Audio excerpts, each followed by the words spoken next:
My name is Bhumi Pehlajani and I'm a volunteer in this oral history project. So would you like to introduce yourself and your connection with this church building? Sure, my name is Brian Jackson and my connection with this building, I was a French polisher. And when it was an antiques place, I used to come from time to time to help out with some of the French polishing work. And what year was that? 80s and 90s. Okay. So who owned the furniture shop and what types of things were stored in that furniture shop? It was a company called Swain Banks, a big antique dealer around Liverpool at the time. I don't know when they first came here, but I believe it became a storage unit around about 1975. I could be wrong on that. It was a storage unit. It was not like selling the furniture from this place. Yeah, when they said the storage unit, that could be when Swain Banks was here, because I believe it stopped becoming a church 1975. Yeah, that's right. So although Swain Banks were here, it's whatever they called it. It was an antique. So they stored furniture here. Okay, so and what was your role in the business and how long did you work there? Well, I didn't work for Swain Banks as a full-time employee. I was a freelance French polisher, so I worked for other companies as well. All right. So when they had things that needed French polishing, because I was a French polisher, I used to come and work for maybe a week or so to do a few bits of furniture here and there. What was the state of the church at the time it was used as storage for the furniture? It looked quite run down. It was just a shell. All the patterns and everything was still there, but you couldn't see anywhere because the place was just full of furniture. Okay. Right the way along and right up the top as well. Does the area used to stay very busy at that time? Like, was the furniture shop going well? I know it as a furniture place throughout the 80s and a good chunk of the 90s. But after the end of the 90s, I don't know what happened to it because I moved up to Chester way by then, working for another company, so I don't know what happened to the place then. It just seems to have all like dissolved. It was quite derelict. No money had been spent on it. There was, I know you remember the tower outside, the big long tower. There was trees. Well, I think there's still trees growing out of it, but there was trees, bushes growing out the gutters everywhere. When you come inside, all you could see really was the top walls because everywhere was just covered in furniture. Okay. You know, so it was just used as a shed. And wasn't the fact that the building was used for worship before it became a furniture, like a storage for furniture, a hindrance to the growth of the business? No, because I believe when it stopped becoming a church, must have been empty. And then Swain Banks must have hired it or bought it or whatever they did. So no one came in to worship, they just came in to buy furniture. Yeah, it became a commercial area. Yeah, it was just a commercial, yeah. What eventually happened to the business? Why did it close down? I don't honestly know, because I moved up to Chester way round about 1999, 2000. I believe it was still going for a while. Then I worked for another French polishing place up there, so we never had any dealings here at all. So, like, do you believe that it continued in the early 20s? Do you believe it continued in the early 20s? Yeah, I think it did for a while, but I could be wrong, but yeah. Okay, and how long did you work for the furniture storage as a freelance, even as a freelance? Oh, since I started French polishing around about 1981. Up until the year 2012, 13. But I still do a bit now for my ex-boss in Chester. Okay. Although it's not on a massive scale, it's just on a small scale. And I believe you have had a close look to the building right now. So how different is the building now from when it was used as a furniture storage? It looks cleaner, it looks emptier. It looks like it's been done up a little bit. A few walls and bathroom and upstairs all sectioned off. Yeah, like upstairs was full of furniture. You'd have to squeeze down, walk sideways to get down. There was none of this partition. It was just furniture right up to the edge. There may have been just a 2x4 rail or something like that. Above me, behind me, was the office. That looks a lot tidier now. This bill where there's a big white, that was the office. Oh, that was the office. That was the office, yeah. And down all of this big main section, it was just full of furniture. It was like a maze, you could get lost. you'd have to squeeze on your sides to walk down, and it was like a couple of wardrobes high and maybe even another table on top of there, everywhere. The furniture was old sort. It wasn't modern. It was like, there was a lot of antiques and a lot of 50s, 40s and 50s. A lot of 40s and 50s. Some antiques, some stoneware. That's pretty much it. Cupboards. Yeah.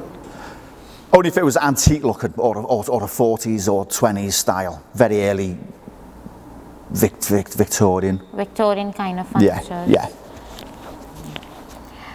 And though being used now like a place of worship again, a lot of other old historic buildings like this one are either homes, businesses, or simply abandoned.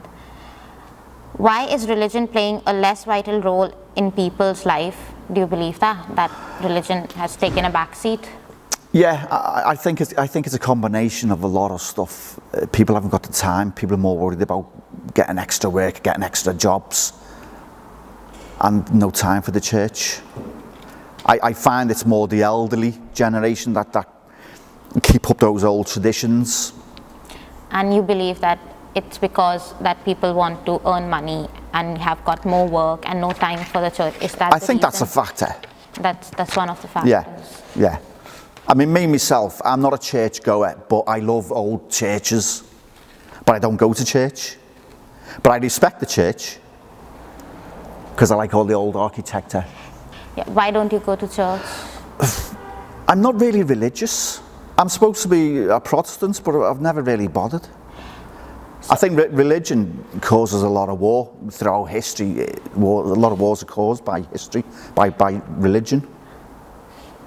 Okay, but it also kind of unites people. Don't you think that? Like, it brings people together under one roof, even for a short period of time, but like, it unites people for... Yeah, it does. But I think these days now, it's a mad, fast society. And the church is taking a step back, or the people are taking a step back. And suppose if the church was running in a place like this, in a historical building like this, would you like go to that place, like in the church, because of the place where it's being running? I suppose so. Yeah, I'd have a nose. Okay. But I wouldn't be a religious go every Sunday afternoon type person. Okay. Again, because I'm always working. I'm usually working 25/8, especially the last few months. That's why it took so long for me to be here, because I'm working all over Wales, Anglesey. So you have some other reasons why you don't go to church. Can you tell us what those reasons are? I don't really have a definitive answer. I've just never really been a church goer right through childhood. Nothing against the church, of course. I've just never been a religious type person. Although I give it all the respect, I just don't really get involved. At the pace religion is losing its value across country in the developed world, it is right to say it may one day be so old-fashioned nobody attends a church, synagogue or mosque in the future. Do you believe that?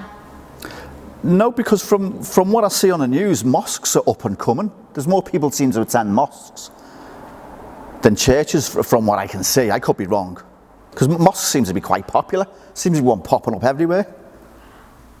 Do you have any particular reason why you think that mosques are getting more popular than the church, and church is taking a back seat? I think that the ethnic type community who do mosques, I think they're more religious than your average sort of English person. That's my guess. So it's like Muslims are more devoted than most Christians that we have got now. Yeah, only because they'll pray in the middle of the day, throughout their lives and their work, and they'll just stop work and go on a special prayer hour or something like that. The English don't do that. So they're sort of more into church religion than I think your average English person. And what do you support between the two? Like you said that Muslims pray at any time of the day, in the middle of the day, like they'll leave their work and start praying, whereas Christians won't do that. Which one do you think is the better one? It's difficult, but I suppose if you're getting paid to do a job, not to pray. That's one thing. But yeah, if it's their religion, they'll have to build that into their contracts before they start the job. Say, look, I've got to go and pray at 3 o'clock or whatever. But it doesn't bother me personally. Do you envisage this building being used for anything else except for worship? It depends how it functions and how it's successful. Otherwise, it could just become another derelict building like it did in 1975. You just never know. It's a great tourist building, so it's not going to be knocked down. So it could end up at some point as another storage unit. That's all from my side. Have you got any last words to say for this interview? It's nice to go down a memory trail, because when I walked in here before, I forgot about the office being here until it dawned on me. And upstairs where I used to work sometimes, yeah, I remember it. And that was mid-80s. I was actually working up there. But it's nice to go down memory lane. And outside there was 40-foot containers. 44 containers? Yeah, right along the fence. You used to carry the stuff in and out of the wall, the door just there. And the container doors are usually that side, so it was easy access to get in containers. But every time I came, there was always a container, and they were unloading or loading. But it was very busy, very active. And do you believe that this building, this area in particular, used to stay more busy back then than it is right now? I don't know what the area is like now, because I've been out of Liverpool for many years now. But yeah, in the 80s, it was a very vibrant city. There was a lot of music culture, a lot of stuff up and coming. And the antiques business was booming. So it was busy.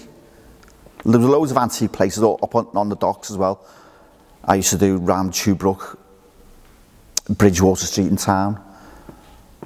And there's a few other places. There's a massive big warehouse downtown. Just somewhere at the bottom of Parliament Street. I can't remember what it was now, but it was a big old building, just massive. And loads of floors just full of furniture. Do you remember what kind of customer used to come here in the furniture shop? I think it was all sorts. Dealers, antique dealers, people coming in off the street. But it was mainly for export. It was mainly getting export. But yeah, the public can come in and it wants something. So was it open to individuals as well, like family members who can walk in to buy furniture, or was it just to export big chunks of furniture somewhere? No, I believe family and the public can come in as well if they wanted something. Okay, but mainly it was for exporting. Yeah. Which all places were you exporting the furniture? It was mainly America from here.